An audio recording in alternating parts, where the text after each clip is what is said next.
What is up, everyone? Welcome back to another video. Today I'm going to talk you through 10 players that I see lots of FPL managers picking for their Game Week 1 teams that you really need to avoid and the reasons behind each player. Let's get into it.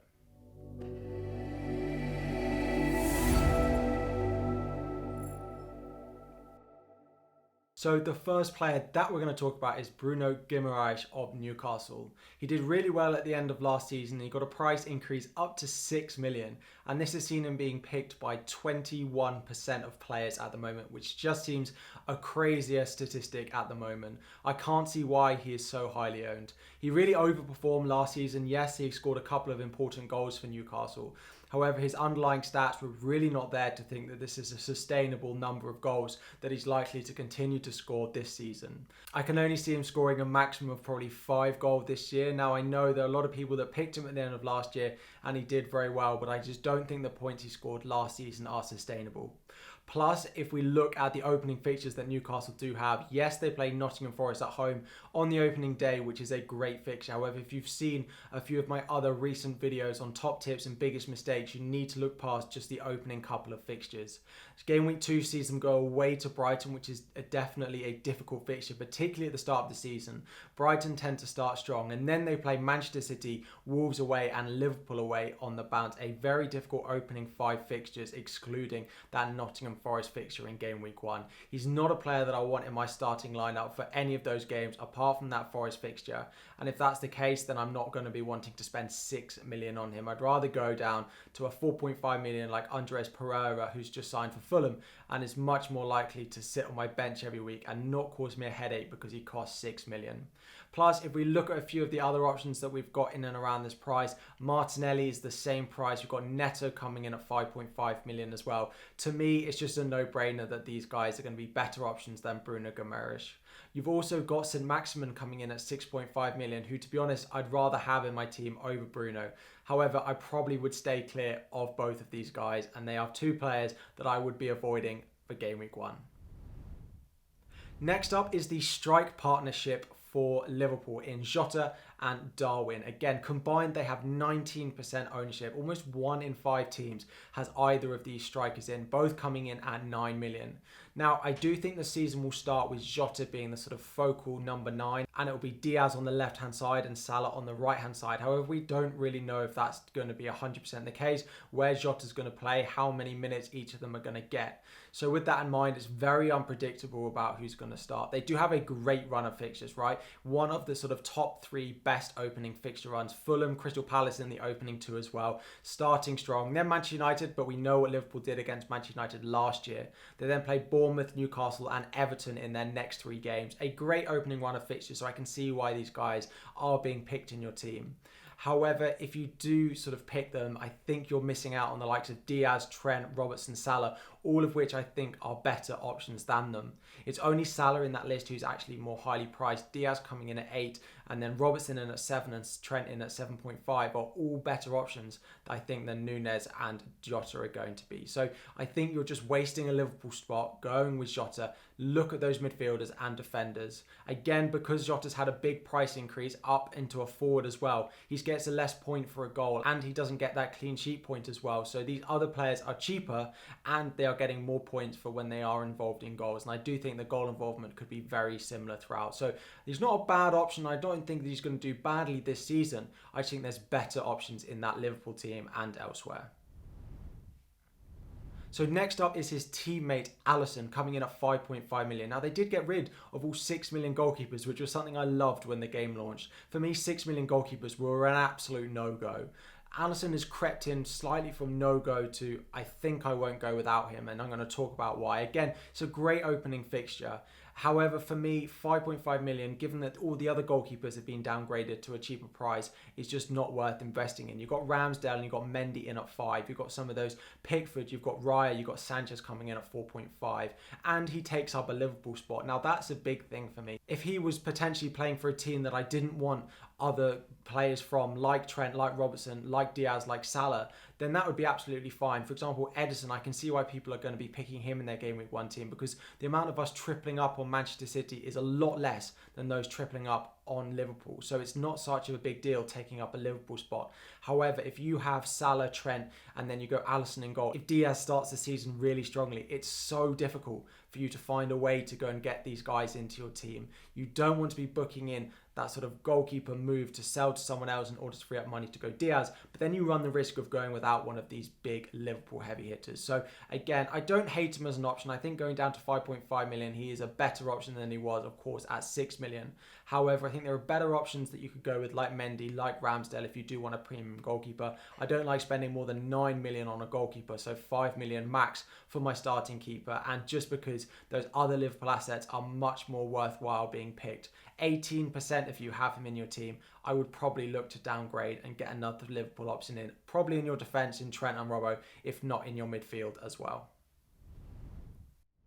Next up, we've got who was one of my unsung heroes of last season. And when I saw his price come out of 4.5 million, I thought he was an absolute bargain, and I thought I'd own him for quite a lot of this season. However, the more I look at it, the more I think I'm not sure he's actually a very good pick at all. He's owned by almost 10% of you, so 1 in 10 of you have got Ben White in your team at the moment. They do have a really nice opening run of fixtures. We've spoken about Arsenal in previous videos about how they start the season really well. Palace, Leicester, Bournemouth, Fulham in their opening 4 games is a really nice run, and they are capable of keeping clean sheets in this run. However, the form of Ben White towards the end of the season was not as great, and they didn't keep as many clean sheets as a result. With Saliba coming back to Arsenal, it does look like he's going to stay. We don't necessarily know exactly how many minutes Ben White is going to play. We do expect him to be first choice along with Gabriel. However, it's not impossible that Saliba comes in and is that starting option. Again, looking at the other options, you do have Tomiyasu coming in at 4.5 million. Playing at right back, it looks like Bellerin is going to go out from Arsenal again, so Tomiyasu will be that starting right back. So for me, it's a no-brainer to go for him over going for the likes of Ben White. You do also have the likes of Johnny or Lewis Dunk at Brighton, who are great options as well and are nailed. Just keep an eye on pre-season if you do really want to go with Ben White, but for me, there are better options with more attacking threat than you can get with Ben White in the likes of Tomiyasu and players from other clubs as well. Player number 5 is Aston Villa, new signing. He joined on loan at the end of last season and is now here permanently in the Premier League. Philippe Coutinho coming in at 7 million and owned by 20% of you. Now, some of this might be players who just auto-selected their team, but still 20% ownership is very high. Now, don't get me wrong, I love watching Coutinho and I'm so happy he's back in the Premier League. However, I don't think he's an FPL asset to start the season with.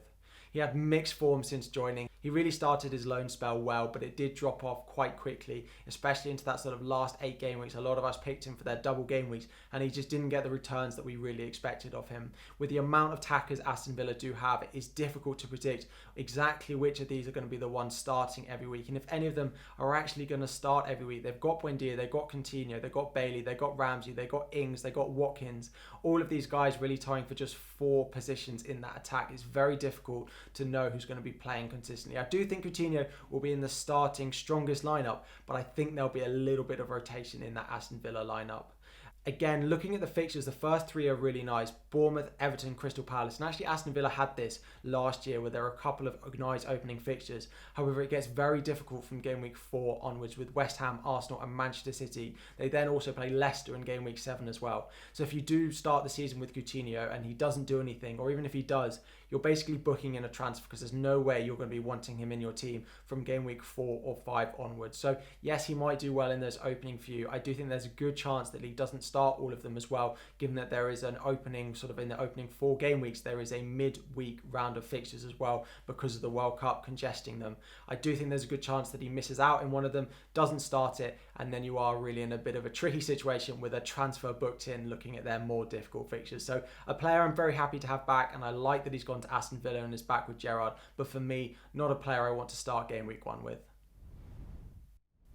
Next up, we have our second Arsenal player on the list in Odegaard, coming in at 6.5 million. Has had a price increase from when he joined last year. Now, don't get me wrong, he's okay at his price. I owned him for a lot of last season. And actually, if you watched any of my videos last year, owning him was actually not very enjoyable at all.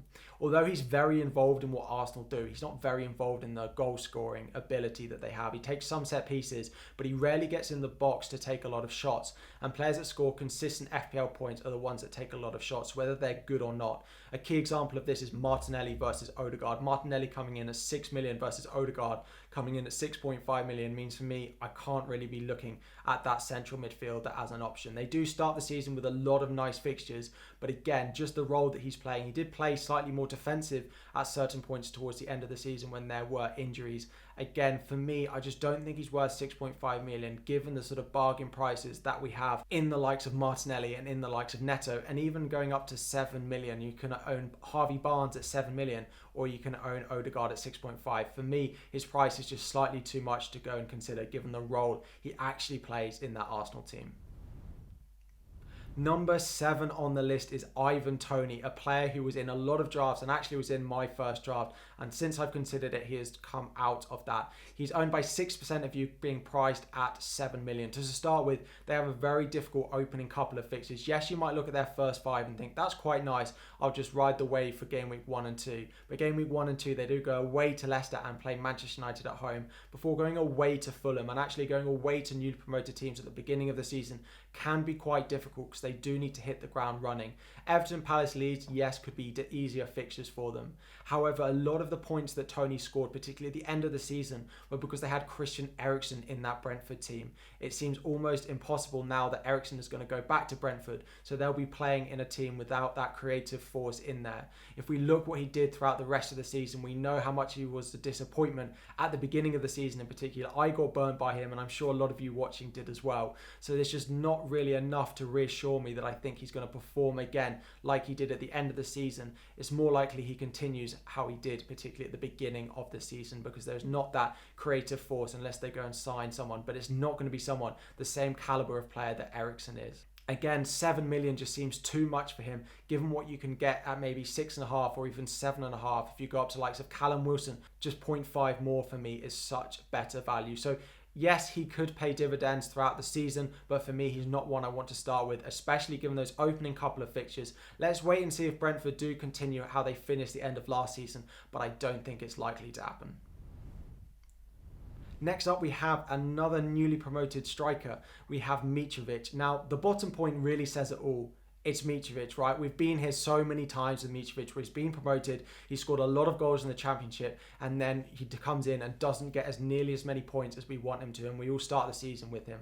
Now, new manager, new system, we are expecting him to do better than he has done in the Premier League in the past. However, given the opening fixtures being Liverpool away, Wolves away, Brentford at home, Arsenal away, Brighton and Tottenham, an incredibly difficult, if not the most difficult opening fixture run, there's just no point taking that gamble for game week 1 for me. He is owned by 10% of you, I know, because he scored a lot of goals in the Championship, but for me it's a massive wait and see. See how he does over these opening 6 fixtures, then take a sort of rain check. Do I want him? Then I can bring him in, because I can't see him scoring maybe 2 goals over this opening 6 game week run. For me, it's just an absolute no-go, and we know what he's done in the past. I can't get burnt with him bringing him in again unless I see some form from him and the rest of that Fulham team. And don't forget, they are missing Carvalho, who's now gone to Liverpool, one of their main creative forces. They have signed Pereira, but I don't think he's a good enough replacement.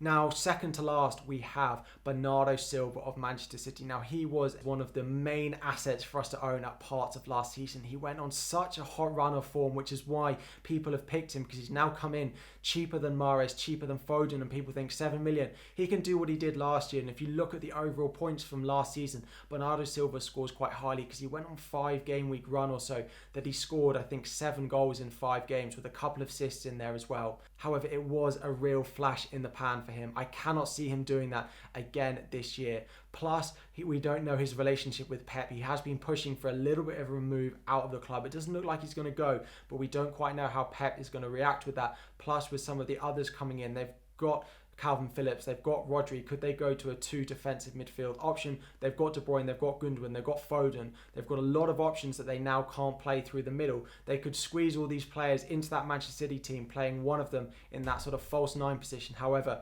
Haaland has come in now, so they can't go and do that. So there is a slight tightness of places, even with Raheem Sterling leaving Manchester City. So for me, 7 million again, the likes of Harvey Barnes coming in at Leicester, the likes of Diaz in at 8, even down to Martinelli at 6, or you could go Neto at 5.5, are much more reliable and trustworthy assets for me. As much as Bernardo Silva did for us last year, he's a no-go for game week 1.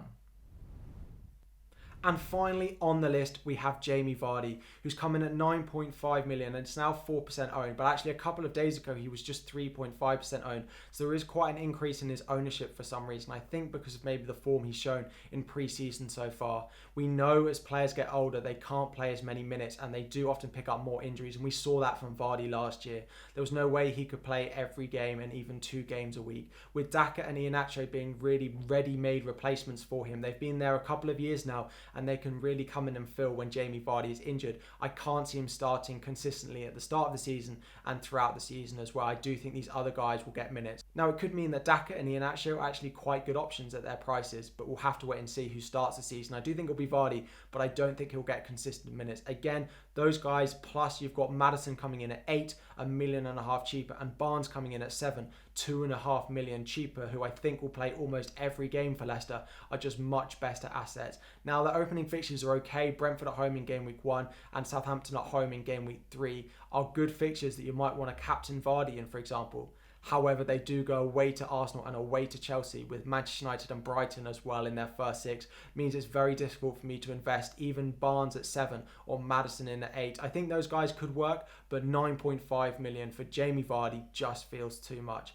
And he's the 10th player to avoid for me in your game week 1 teams. If you've got players in this list that you've got in your team, let me know why you've got them. Or if you think there are players that I haven't included that you think are highly owned, for Kevin De Bruyne, for example, let me know what you think about him and whether we should be owning him given that Haaland is cheaper. If you haven't already, please make sure you like the video, subscribe to the channel. It really does help get it shared out over pre-season and really boost the channel. We are aiming for 25,000 subscribers by game week 1. It is completely free for you guys, so if you haven't already, make sure you have subscribed. Turn on notifications for a reminder of videos, and the live streams are coming back soon. You heard it here first. Thank you all for watching, and I'll be back again very soon.